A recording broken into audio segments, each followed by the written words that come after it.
ये कहानी है हरियाणा की बेटी मनीषा की, एक मासूम लड़की जो रोजाना बच्चों को पढ़ाने जाती थी, लेकिन एक दिन वह घर से निकली और कभी वापस नहीं लौटी। उसके बाद जो हुआ उसने पूरे हरियाणा ही नहीं पूरे देश को हिला कर रख दिया।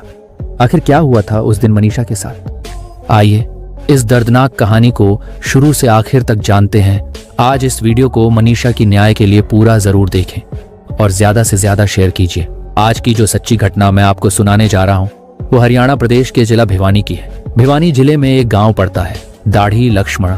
यहीं की रहने वाली एक लड़की थी जिसका नाम था मनीषा। उम्र होगी तकरीबन 19-20 साल।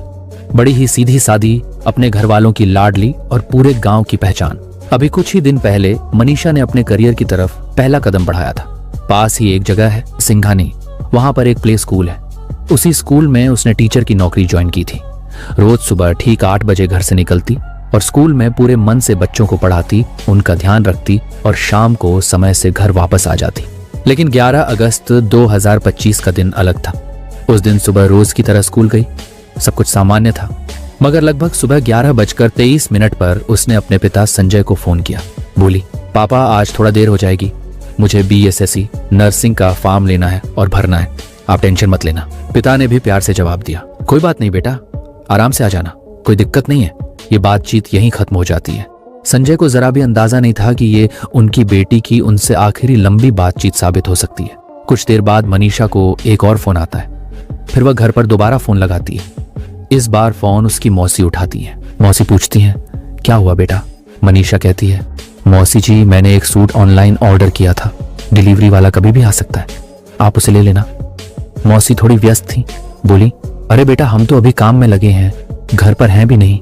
तू ऐसा करो, अपने दादा का नाम बता देना, डिलीवरी वाला आकर सीधे दादाजी को दे देगा। ठीक है मौसी जी, मनीषा मुस्कुराकर कहती है और फोन रख देती है। उसके बाद वह फिर से अपने स्कूल के कामों में लग जाती है, बच्चों को पढ़ाने लग जाती है। जैसे ही दोपहर के 2 बजते हैं, रोज की तरह विद्यालय की छुट्टी होती है। स्कूल की वैन बाहर खड़ी थी। ड्राइवर से वो लड़की कहती है, भैया मुझे ना बस यही पास में ही जाना है। करीब 500 से 700 मीटर की दूरी पर एक आइडियल कॉलेज है, वहां से मुझे BSSC नर्सिंग का फॉर्म लेना है। आप घर चले जाओ, मैं अपना काम करके आती हूँ। उसने कहा, ठीक है बहन जी, और फिर वो गाड़ी लेकर चला जाता है। फिर धीरे धीरे समय बीतता है और शाम हो जाता है। शाम के करीब 6:26 का समय था। लड़की के पिता संजय के फोन पर एक मिस कॉल आई, उनकी बेटी की। मिस कॉल देखते ही उन्होंने तुरंत कॉल बैक करने की कोशिश की, मगर उधर से फोन नहीं लगा। बार बार कोशिश करने पर भी कोई रिस्पॉन्स नहीं मिला। 6:26 में मेरी घंटी बजी, उसका कट गया। फिर मैंने 6:26 मतलब पूरी नहीं हुई थी, कुछ सेकंड बची हुई थी, मैंने उसके साथ अपना फोन उठाया, साथ ही साथ कॉल किया तो फोन बंद था उसका। अब घर के भीतर बेचैनी फैलने लगी। सब सोचने लगे कि आखिर बेटी इतनी देर क्यों कर रही है, वह तो कभी भी इतना लेट नहीं होती थी। परिवार वाले आपस में चर्चा करने लगे कि अब क्या किया जाए। तभी संजय ने ठान लिया, जितनी जल्दी हो सके मुझे वहीं जाकर देखना होगा। वह तुरंत सिंघानी की तरफ निकल पड़े। वहां जाकर उन्होंने सबसे पहले उस प्ले स्कूल के स्टाफ से बातचीत की जहां उनकी बेटी काम करती थी।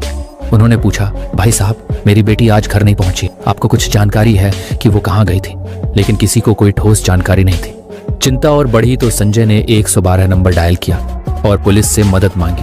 कुछ ही देर में पुलिस मौके पर आ पहुंची। गाड़ी में ESI अनूर, कांस्टेबल पवन और ASPO धर्मेंद्र मौजूद थे। अब उम्मीद थी कि पुलिस गंभीरता से तलाशी शुरू करेगी, लेकिन उनके रवैये ने संजय का दिल तोड़ दिया।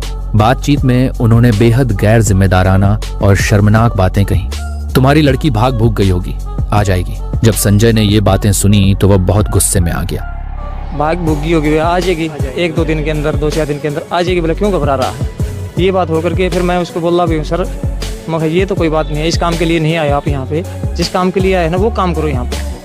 उसने तुरंत रिएक्ट किया, लेकिन उसके रिएक्शन के बाद भी जहां जहां पुलिस को तलाश करनी थी, जितनी ईमानदारी और शिद्दत से काम करना चाहिए था, वहां उन्होंने वैसा नहीं किया। उन्होंने बस थोड़ी बहुत औपचारिकताएं निभाई। जब वे लोग आइडियल कॉलेज पहुंचे और वहां के स्टाफ से मिले तो पुलिस वालों का अंदाज देखकर हैरानी हुई। वे ऐसे हंसी मजाक कर रहे थे, पीठ पर हाथ मार रहे थे जैसे बरसों पुरानी जान पहचान हो। वहीं दूसरी ओर एक पिता अपनी बेटी को लेकर परेशान था। पुलिस वाला उनके साथ कोई बातचीत की है, बोले जी ठीक है कोई नहीं, फिर मिलेंगे। हम वहाँ आ गए, हाँ ऐसे कंधे पे हाथ मार के बोले जी कोई नहीं, आप फिर मिलते हैं जी, घर बैठ के मिलेंगे आपसे। ऐसे ऐसी बात हुई उनकी कुछ। आखिरकार रात के लगभग 10 बज गया। तब उन तीनों पुलिस वालों ने संजय से कहा, हमने तो अपनी तरफ से पूरी कोशिश कर ली है, अब आप एक काम कीजिए, नजदीकी लोहारू थाने जाइए और वहां जाकर एफआईआर दर्ज कराइए। संजय ने फिर अपने पिता से बात की।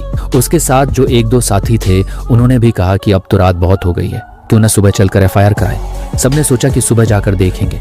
फिर भी रात में जितना हो सकता था उन्होंने खुद अपनी तरफ से तलाश करने की कोशिश की। 12 अगस्त 2025 की सुबह करीब 8:45 का समय था। उसी दिन संजय सिंह अपने परिवार के कुछ चाचा और करीब 1-2 साथियों के साथ थाने पहुंच गया। उसने पुलिस को बताया कि उसकी बेटी लापता हो गई है, गायब हो गई है। लेकिन ये सुनकर भी पुलिस ने फुर्ती नहीं दिखाई। सुबह से शाम हो गई, कब पूरा दिन निकल गया और कब रात के 7 बज गए किसी को पता ही नहीं चला। संजय को बस थाने में इधर उधर चक्कर कटवाए जाते रहे। आखिरकार देर रात को एफआईआर दर्ज की गई। एसएचओ अशोक कुमार ने एफआईआर दर्ज की और जांच की जिम्मेदारी एएसआई शकुंतला को सौंप दी गई। लेकिन अफसोस, जितनी शिद्दत और ईमानदारी से एक बेटी की गुमशुदगी की जांच होनी चाहिए थी, उतनी गंभीरता से जांच नहीं की गई। और हद तो तब हो गई जब थाने के अंदर ही बातें होने लगी। शादी विवाह करके चली गई होगी, पिकनिक मनाने गई होगी, वापस आ जाएगी। ये सब सुनकर पिता का दिल टूट गया, आंखें नम हो गईं। उसने सोचा, आखिर मैं करूं तो क्या करूं? मैं पुलिस से मदद मांग रहा हूं और यही लोग कह रहे हैं कि मेरी बेटी कहीं पिकनिक मनाने चली गई है या किसी से शादी कर ली है। क्या हर बेटी ऐसे ही होती है? ये सवाल उसके दिल को चीरने लगे। संजय खुद कॉलेज गया, प्ले स्कूल गया, सीसीटीवी फुटेज की मांग की, लेकिन उसे टाल दिया गया। बस इतना कहा गया, दिखा देंगे, बड़े अधिकारी आएंगे तब मिलेगा। इस तरह की बातें सुनकर वो और निराश हो गया, लेकिन उसने हिम्मत नहीं छोड़ी। 13 अगस्त 2025 की सुबह की बात है। वो फिर विद्यालय की ओर गया, ये जानने के लिए कि कहीं सीसीटीवी फुटेज में उसकी बेटी दिखे तो सही। इसी बीच पुलिस चाहती तो उसकी बेटी का सीडीआर निकलवा सकती थी, लोकेशन ट्रेस कर सकती थी, लेकिन पुलिस ने मामले को गंभीरता से नहीं लिया। इसी दिन 13 अगस्त 2025 को लोहारू थाना क्षेत्र के गांव सिंघानी की नहर के पास एक बॉडी बरामद हुई। गांव वालों ने तुरंत पुलिस को सूचना दी। जांच अधिकारी एएसआई शकुंतला ने संजय को फोन किया और कहा, संजय, आपको तुरंत आना होगा, हमने एक बॉडी पाई है, जरा देख लीजिए कि कहीं ये आपकी बेटी तो नहीं। ये सुनकर संजय के पैरों तले जमीन खिसक गई। उसका पूरा परिवार रोता बिलखता वहां पहुंचा। बेटी के कपड़ों से उन्होंने उसकी पहचान की, लेकिन जिस रूप में बेटी की लाश मिली उसकी आंखें बाहर निकली हुई थी, भोजन और श्वास की नली बाहर खींची हुई थी। उसकी गर्दन पर चांद जैसे आकार का एक गहरा जख्म था, करीब 29.5 सेंटीमीटर चौड़ा और 16 सेंटीमीटर लंबा। बेटी की लाश देखकर गांव वाले भी स्तब्ध रह गए। भीड़ बढ़ती चली गई। पुलिस ने बॉडी को कब्जे में लेकर पोस्टमार्टम के लिए भिवानी अस्पताल भेज दिया। पोस्टमार्टम शुरू होते ही ये खबर पूरे इलाके में आग की तरह फैल गई। 14 अगस्त को गुस्से से भरे लोग सड़कों पर उतर आए। हर किसी के मन में यही सवाल था, क्या एक गरीब मजदूर की बेटी की कोई कीमत नहीं? अगर यही बेटी किसी मंत्री, किसी विधायक या किसी बड़े आदमी की होती तो क्या पुलिस ऐसे ही लापरवाही करती? लोगों का गुस्सा बढ़ता गया। धरना प्रदर्शन शुरू हो गए। पूरे इलाके में न्याय की मांग गूंजने लगी। 14 तारीख के बाद जब मनीषा का पोस्टमार्टम हुआ तो पुलिस ने बॉडी परिवार वालों को सौंप दी, लेकिन घर वालों ने साफ कह दिया, जब तक हत्यारे नहीं पकड़े जाएंगे हम बेटी का शव नहीं लेंगे। अब चाहे कुछ भी हो जाए। परिजनों का गुस्सा बढ़ता ही गया। उनके समर्थन में लोग बड़ी संख्या में सड़कों पर उतर आए और ऐलान कर दिया कि हत्यारे पकड़ो, नहीं तो बॉडी नहीं उठाएंगे। 16 और 17 अगस्त को माहौल और गर्म हो गया। पूरे प्रदेश में बवाल मच गया। लोग सड़कों पर उतर आए। घंटों घंटों रोड जाम हो गए। स्कूल कॉलेज बंद, दुकानें बंद, बाजार ठप। हर जगह बस एक ही गुस्सा था, मनीषा के इंसाफ का। इस दबाव में कहीं ना कहीं पुलिस और सरकार की नींद टूट गई। मुख्यमंत्री तक को बयान देना पड़ा। बड़े बड़े अफसर, चाहे एसएसपी हों, आईजी हों या डीआईजी, सब मौके पर पहुंचकर आश्वासन देने लगे कि पूरी ईमानदारी से जांच होगी और जल्द ही आरोपियों को गिरफ्तार किया जाएगा। इसी बीच कार्रवाई भी हुई। उस वक्त के एएसपी मनवीर सिंह का तबादला कर दिया गया और 2014 बैच के आईपीएस सुमित कुमार को चार्ज सौंपा गया। एसएचओ अशोक कुमार को लाइन हाजिर कर दिया गया। एएसआई शकुंतला, जो इस केस को लापरवाही से देख रही थी, उसे सस्पेंड कर दिया गया। इसी तरह पीसीआर पर मौजूद ईएसआई अनूप, कांस्टेबल पवन और एसपीओ धर्मेंद्र को भी निलंबित कर दिया गया। लेकिन जनता और भड़क गई। उनका कहना था, ट्रांसफर कर दोगे फिर से चार्ज मिल जाएगा, सस्पेंड कर दोगे बाद में बहाल हो जाएगा। लेकिन क्या हमारी बेटी वापस आ जाएगी? अगर पहले ही ईमानदारी से काम होता तो शायद वो जिंदा होती। इस गुस्से की लपट झज्जर, जिंद फतेहाबाद तक फैल गई। पक्ष हो या विपक्ष, रोडवेज यूनियन, छात्र छात्राएं, व्यापारी सब सड़कों पर उतर आए। देखते देखते पूरा प्रदेश ही नहीं, आसपास के राज्यों तक में लोग एक सुर में बोलने लगे, ईमानदारी से जांच करो, हत्यारों को पकड़ो। जब तक ऐसा नहीं होगा तब तक बॉडी नहीं लेंगे, अंतिम संस्कार नहीं करेंगे। पहला पोस्टमार्टम भिवानी जिला अस्पताल में हुआ। पहली पोस्टमार्टम रिपोर्ट आने के बाद गांव का माहौल और भी उथल पुथल हो गया। डॉक्टरों ने साफ लिखा था, शरीर पर जो गहरे घाव हैं उनमें से ज्यादातर ऐसे लगते हैं जैसे जानवरों ने नोचा हो। गले पर हथियार के वार के निशान नहीं मिले। यौन शोषण का भी कोई सबूत नहीं है। लेकिन जैसे ही यह रिपोर्ट बाहर आई, गांव के लोग भड़क उठे। लोग कहने लगे, इतनी बुरी हालत में लड़की का शव मिला और डॉक्टर कह रहे हैं कि यह जानवरों की वजह से है। अगर ये यौन शोषण और जघन्य अपराध नहीं है तो क्या है? रिपोर्ट में क्यों नहीं लिखी गई है? सच को छुपाने की कोशिश की जा रही है। परिवार का गुस्सा भी सातवें आसमान पर था। भीड़ बढ़ने लगी, नारे लगने लगे। दबाव इतना बढ़ा कि सरकार को पीछे हटना पड़ा। आखिरकार फैसला हुआ कि शव का दूसरा पोस्टमार्टम कराया जाएगा। शव PGIMS रोहतक भेजा गया। रोहतक के डॉक्टरों की टीम ने बारीकी से जांच की। रिपोर्ट आई, बलात्कार या यौन हिंसा का कोई सबूत नहीं है। गर्दन और शरीर पर जो चोटें दिख रही हैं हथियार से नहीं बल्कि जानवरों के नोचने जैसी हैं। लेकिन इस बार एक और चौंकाने वाली बात सामने आई। यह घटना यौन शोषण या हिंसा से जुड़ी नहीं है बल्कि मौत का कारण हानिकारक दवा का सेवन बताया गया। यह रिपोर्ट आते ही गांव में और बड़ी हलचल मच गई। गांव वाले यह मानने को तैयार ही नहीं थे। उसके बाद जब मामला लगातार बढ़ता चला गया तो 18 अगस्त 2025 की दोपहर के आसपास सोशल मीडिया पर एक पत्र बहुत तेजी से वायरल होने लगा। हालांकि इससे एक दिन पहले डॉग स्क्वाड और पुलिस की टीम ने नहर के आसपास का पूरा इलाका जहां से बॉडी मिली थी छान मारा था। हर जगह पड़ताल हुई लेकिन कोई ठोस सबूत नहीं मिला। कहा जा रहा था कि कुछ सबूत छुपाने की भी कोशिश हुई, लेकिन कई अहम सुराग ऐसे थे ही नहीं जिन्हें आसानी से जुटाया जा सके। 18 अगस्त को जब सोशल मीडिया पर वो पत्र वायरल हुआ, पत्र में लिखा था, सॉरी मम्मी पापा, मेरी वजह से आप दोनों को तकलीफ में नहीं देख सकती। आपने मेरे लिए बहुत कुछ किया है। मैं कभी गलत नहीं थी और न ही मैंने कुछ गलत काम किया।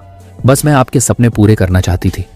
मैं BSSC नर्सिंग कर रही थी क्योंकि नॉर्सेट क्रैक करके नर्सिंग ऑफिसर बनना चाहती थी ताकि आप दोनों का सपना पूरा कर सकूं। लेकिन मैं आप दोनों पर बोझ नहीं बन सकती।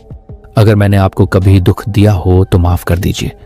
आप दुनिया के सबसे अच्छे माता पिता हो। मुझे जिंदगी देने के लिए धन्यवाद। आपने मुझे राजकुमारी की तरह पाला। कोई हो तो प्लीज मेरे पेरेंट्स का ख्याल रखना। ऐसा पत्र सोशल मीडिया पर वायरल हुआ, लेकिन यह पत्र असली है या नकली, इस पर अब भी सवाल खड़े हैं।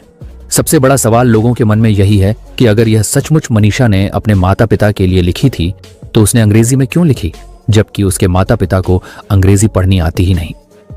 अब बड़ा सवाल यह है कि पुलिस इस मामले को कहीं पलटने या शांत करने की कोशिश तो नहीं कर रही, क्योंकि मनीषा की लाश 13 अगस्त को मिली थी और अचानक 5 दिन बाद यह पत्र कहां से आ गया। अगर पहले मिला था तो पुलिस ने शुरुआत में ही खुलासा क्यों नहीं किया।